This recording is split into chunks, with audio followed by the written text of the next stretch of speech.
नमस्ते। हर दिन है कहानी। सच्चिदानंद हीरानंद वात्स्यायन अज्ञेय की संपूर्ण कहानियों के क्रम में आज प्रस्तुत है उनकी प्रसिद्ध कहानी हारीति का दूसरा भाग। आवाज प्रज्ञा पांडे की है। क्वानेन ने बिना उसकी ओर देखे ही उत्तर दिया, नहीं रहे। बहुत देर तक दोनों चुपचाप पढ़ते गए। फिर हारीति बोली, और घोड़े? मर गए। मैं भी दूसरा घोड़ा लेकर पहुंच पाया हूं। शत्रु कहाँ हैं? बहुत पीछे रह गए हैं। फिर मुठभेड़ की संभावना है?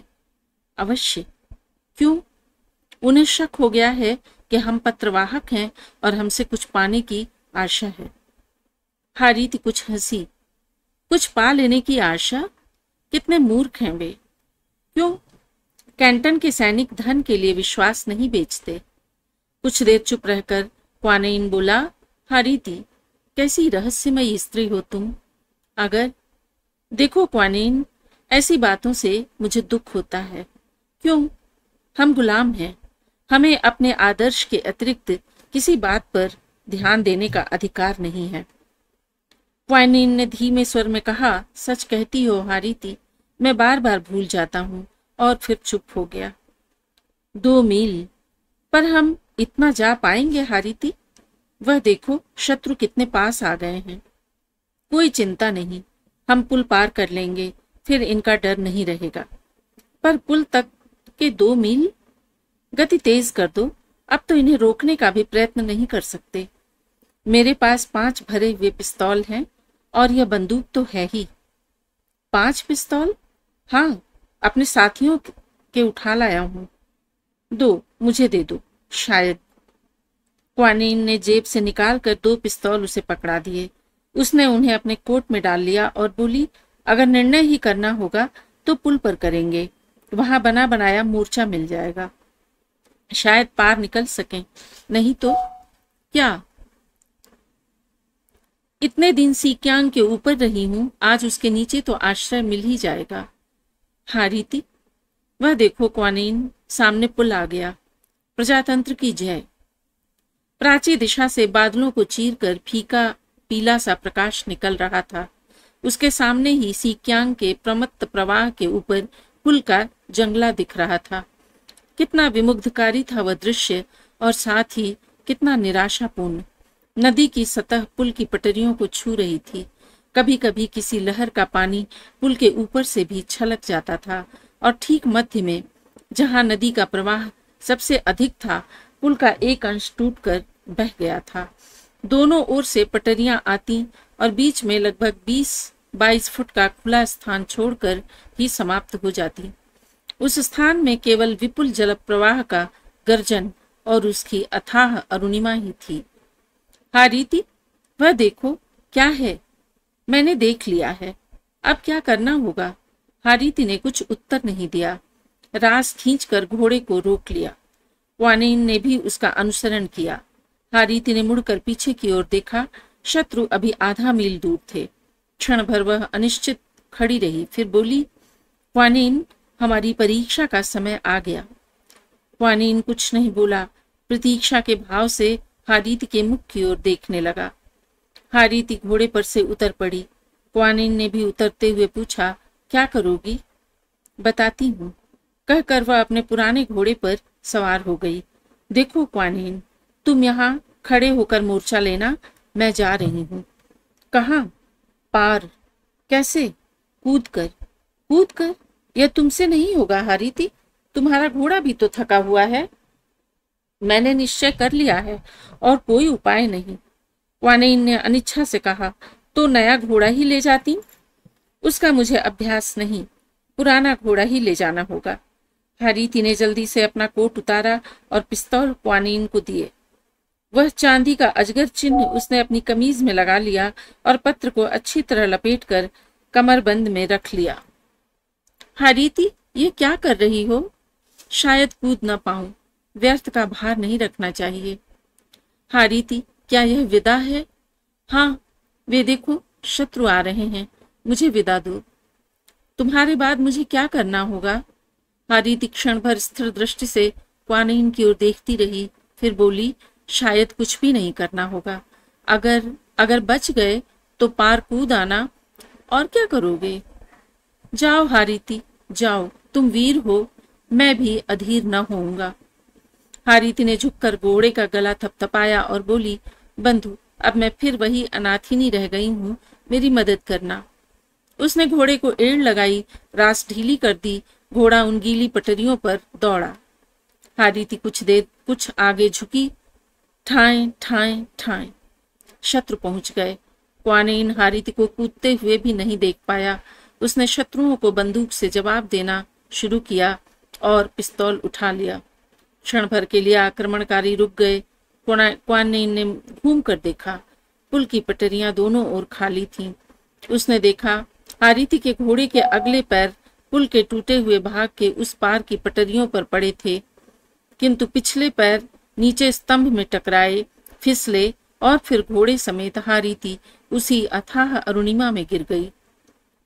क्वानेन धीरे धीरे पुल से हटने लगा। शत्रु आगे बढ़ते आ रहे थे।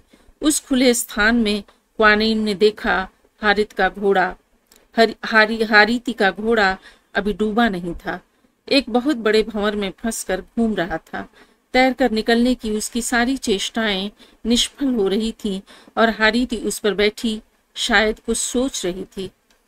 क्वानेन ने चाहा मैं भी कूद पड़ूं, शायद उसे बचा पाऊं। फिर उसे हारीति के शब्द याद आए, हमारी परीक्षा का समय आ गया। उसने मन ही मन कहा, हारीति, हमारे कर्तव्य अलग अलग हैं, तुम अपना करो, मैं अपना। मैं शत्रु को रोकता हूं, तुम्हें कैसे बचाऊं? फिर वह एकाग्र होकर निशाना लगाने और युवान शिकाई के सैनिकों को उड़ाने लगा। हारीति संभल कर उठी और घोड़े की पीठ पर खड़ी होकर बोली, बंधु, तुमने तो मेरी सहायता की, अब मैं तुम्हें छोड़कर जा रही हूँ। फिर उसने एक लंबी सांस ली और उछलकर पानी में कूद पड़ी भंवर के बाहर। गोलियां अभी चल रही थीं। एक गोली क्वानेन के कंधे में लगी, एक पैर में। उसने अब शत्रु की चिंता छोड़ दी। उसकी आंखें हारीति को ढूंढने लगीं। पुल से कुछ दूर उसने देखा एक केशहीन सिर। हारीति तैरती जा रही थी, घोड़े का कहीं पता न था। क्वानेन ने कहा, हारीति, मेरा काम पूरा हुआ। उसने पिस्तौल उठाया और अपने माथे के पास रखा। फिर प्रजातंत्र की जय। जब शत्रु वहां पहुंचे तो क्वानेन का प्राणहीन शरीर वहां पड़ा था। उसके मुख पर विजय का गर्व था। उन्होंने जल्दी जल्दी उसके कपड़ों की तलाशी ली, फिर धीरे धीरे ली। कुछ न मिला। क्रुद्ध होकर उन्होंने ठोकरें मार मार कर उसके शरीर को नदी में गिरा दिया। वह कुछ देर चक्कर खाकर डूब गया। कुछ बुलबुले उठे, फिर सीक्यांग का प्रवाह पूर्ववत हो गया। युवान शिकाई के सैनिकों ने देखा कि दूर पानी में कोई तैर रहा है। उन्होंने उसका ही निशाना लेकर गोलियां चलानी प्रारंभ कर दी। कितनी ही देर तक वे गोलियां चलाते रहे। धीरे धीरे उस व्यक्ति का दिखना बंद हो गया। शायद डूब गया या उस अनियंत्रित प्रवाह में बह गया। वे लौट गए। कैंटन के बाहर सीक्यांग के किनारे बहुत से मछुए आकर बैठे हुए थे। कुछ पकड़ने की आशा से नहीं, केवल इसी चिंता का निवारण करने के लिए कि बाढ़ कब उतरेगी। सूर्य का उदय हो गया था, बादल फट रहे थे, वर्षा का अंत होने वाला था, पर नदी में पानी अभी बढ़ता जा रहा था और वे मछुए बैठकर देख रहे थे। कोई कह रहा था, बाढ़ से एक फायदा है, युवान शिकाई इस पार नहीं आ सकेगा। और कोई पूछ रहा था, सुना है युवान शिकाई की सेना कुल 50 मील दूर रह गई है, क्या यह ठीक बात है? एक तीसरा बोला, हमारी सेना में बहुत अच्छे अच्छे आदमी हैं, हमारी हार नहीं हो सकती। दूर कहीं कोलाहल हुआ। वह देखो क्या है, कोई मरा हुआ जानवर बहा जा रहा है। नहीं नहीं, यह तो आदमी है, आदमी। सब लोग उधर देखने लगे। फिर कहीं से 2 आदमी एक छोटी सी नाव पर बैठकर तीव्र गति से उधर चले। उन्होंने 2-3 बार जाल डाला पर असफल हुए। फिर किनारे पर खड़े दर्शकों ने देखा कि वे दोनों धीरे धीरे कुछ खींच रहे हैं। थोड़ी देर में उन्होंने एक शरीर निकालकर नाव में रखा और किनारे चले आए। दर्शकों की भीड़ लग गई। सब अपने अपने मत का दिग्दर्शन करने लगे। कैसा बांका जवान है, अभी बिल्कुल बच्चा है। वह देखो, बाह से खून निकल रहा है। फौजी वर्दी पहने हुए है। युवान शिकाई का आदमी तो नहीं है? नहीं, सिर पर चोटी नहीं है। कैंटन का ही सिपाही होगा। यह बाह में गोली लगी है। कितना खून बह गया है। पीला पड़ गया है। मर गया है? नहीं, अभी जीता है। वह शरीर कुछ हिला, फिर उसने आंखें खोली। मैं कहाँ हूं? यह है कैंटन। कहाँ से आ रहे हो? कैंटन? वह लाल मकान? आंखें फिर बंद हो गईं। थोड़ी देर बाद शरीर में कंपन हुआ, आंखें खुली। उनमें एक विचित्र तेज था। मुझे उठाकर ले चलो। कहाँ? वह बड़ा मकान, डायना पेंगफू का, उसमें। वे उसे उठाकर सावधानी से धीरे धीरे चले। जल्दी जल्दी। वे तेज चलने लगे। तब भी उसे संतोष न हुआ। और जल्दी। वे दौड़ने लगे। थोड़ी देर में उस मकान के सामने पहुंच गए।